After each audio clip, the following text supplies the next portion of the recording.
ثم جعلناك على شريعة من الأمر فاتبعها ولا تتبع أهواء الذين لا يعلمون.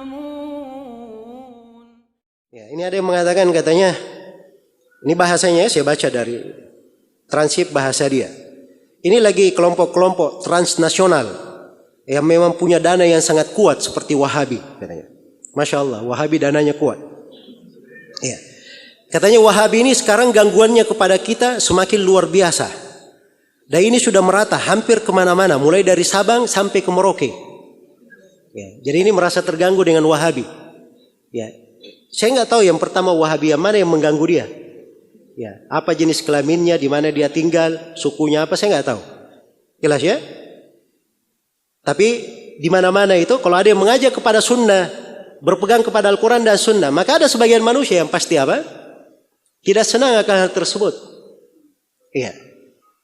Ada sebagian orang yang berada di atas kekeliruan pasti tidak menyukainya. Tidak menyukainya. Nah, dia katakan di sini katanya ini Wahabi sudah merata di mana-mana, hampir di mana-mana, dimulai dari Sabang sampai ke Merauke. Ya. Katanya mereka ini punya tim yang dikirim ke sana. Dan ustaz-ustaz Wahabi ini katanya memang gajinya mahal. Ya. Karena laporan dari mantan-mantan mereka, saya beberapa kali waktu ngisi di Bogor, katanya waktu ngisi di Bekasi, ya.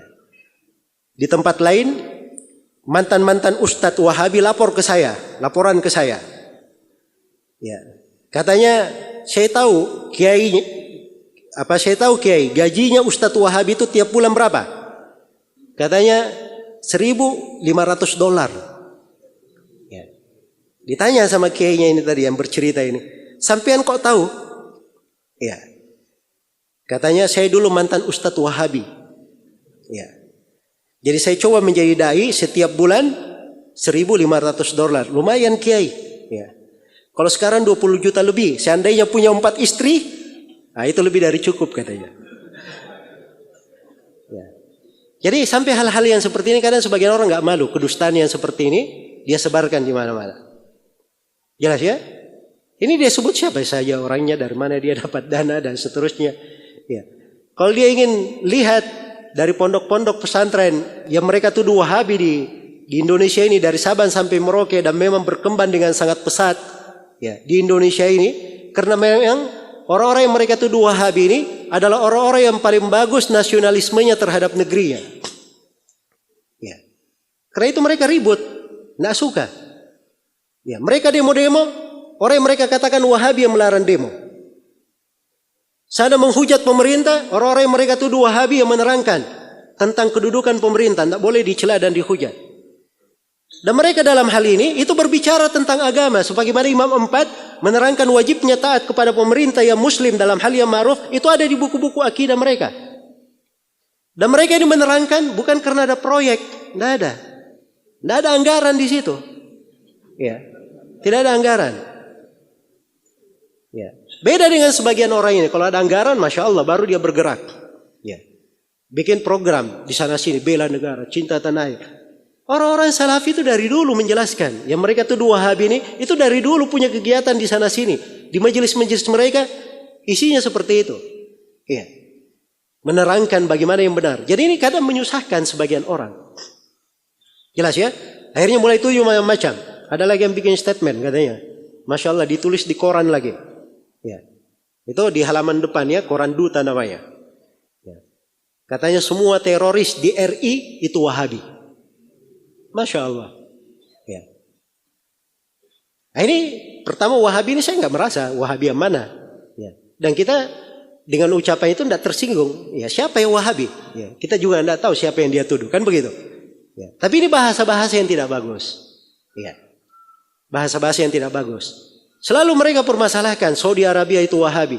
Sampai Masya Allah ketika datang Raja Salman kemarin itu, ya saya lihat di sebagian wawancara di televisi, ada orang dari salah satu ormas besar di Indonesia ini, itu sampai berkata ini kami juga perlu duduk dengan pihak Raja Salman ini. Kita ingin bercerita, kita ingin diskusi. Ya.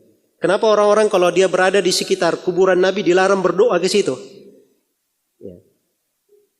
Nah, ini membuat saya ya, sebenarnya heran dengan orang-orang yang seperti ini. Kemarin teriak toleransi, menghargai pendapat. Nah, itu kan pendapat orang, ada dalilnya. Di rumahnya sendiri dia mau melarang. Kok kamu yang sewok? Ya. Kok bisa dia yang marah? Nggak suka di negeri dia, permasalahkan. Kalau dia di Indonesia dia bikin seperti itu, ya silahkan, itu kan urusan dia. Jelas ya? Sampai masalah pakaian orang, pakai jubah, pakai jenggot, ya, tidak isbal, semuanya dikomentari. Semuanya dikomentari. Kok bisa urusan orang dia ikut-ikutan? Orang mau pakaian apa? Sana pakaiannya telanjang, tidak menutup aurat, tidak banyak komentarnya di sana. Tapi orang bagus, pakaian jubah, dia pakai kopiah, tidak isbal, kok itu yang dikomentari? Ya. Ini hal yang tidak baik. Ya, perkara-perkara yang seperti ini pakai jubah, kita tidak menyuruh orang pakai jubah semuanya. Saya tidak pernah berkata pakai jubah itu sunnah. Tidak pernah saya berkata begitu. Ya. Orang dalam berpakaian itu yang penting dia tutup auratnya. Pakaiannya tebal, tidak transparan, bukan menampakkan aurat. Pakaiannya longgar, tidak membentuk auratnya. Pakaiannya tidak menyerupai pakaian orang kafir.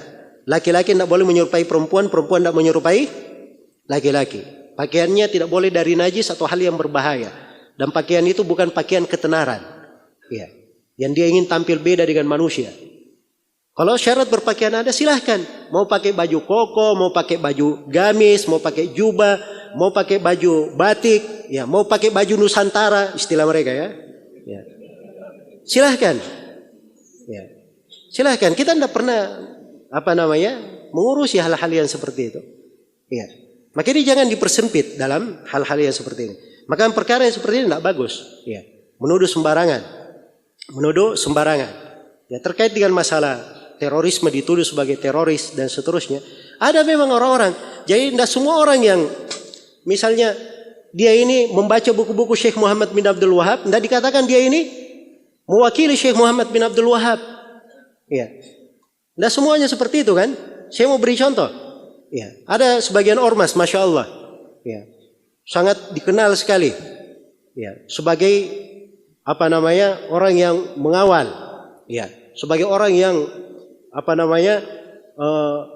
selalu mengatakan bahwa kita harus toleransi, moderat dan seterusnya.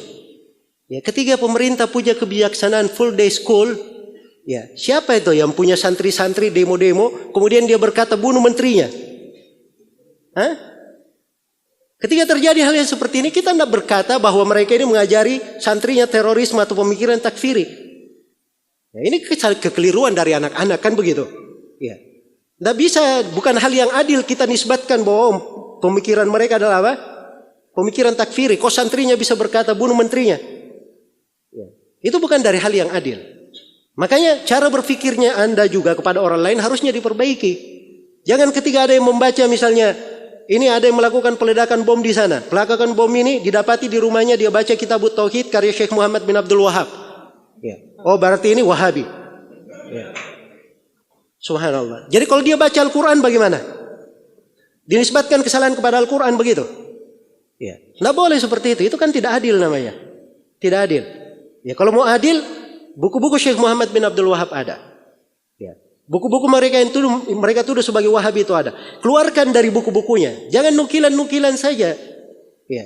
Hanya ambil dari sini, nanti buat opini. Sekte berdarah, sejarah berdarah kaum Wahabi. Ya, dan sebagainya. Ini kan semuanya kedustaan. Ya. Dan hal-hal yang seperti itu, ini harusnya dihilangkan. Ya, kita harus mendidik umat ini supaya berpijak di atas dalil. Inilah yang menyatukan. Kan di dalam Al-Quran dikatakan, wa makhtalaftum fihi min syai' fa hukmuhu ila Allah. Apa saja yang kalian berselisih, hukumnya kembalikan kepada Allah Subhanahu wa taala. Dan Allah Subhanahu wa taala berfirman, fa in tanaza'tum fi syai'in farudduhu ila Allah wa Rasul in kuntum tu'minuna billahi wal yawmil akhir. Kalau kalian berselisih pada sesuatu apapun, kembalikan kepada Allah dan Rasulnya. Kalau memang kalian itu beriman kepada Allah Subhanahu wa taala dan hari akhirat. Baik. Jadi ini pembahasan tentang Wahabi ini pembahasan panjang sekali ya. Ya, karena kalau kita ingin bahas semua tuduhan-tuduhan, isu-isu yang berkembang dan syubhat itu banyak sekali. Ya. Tapi intinya kita sudah tahu ya, siapa yang dituduh dengan Wahabi itu, apa hakikat dakwanya, dan saya sudah berikan contoh beberapa bentuk dari tuduhannya.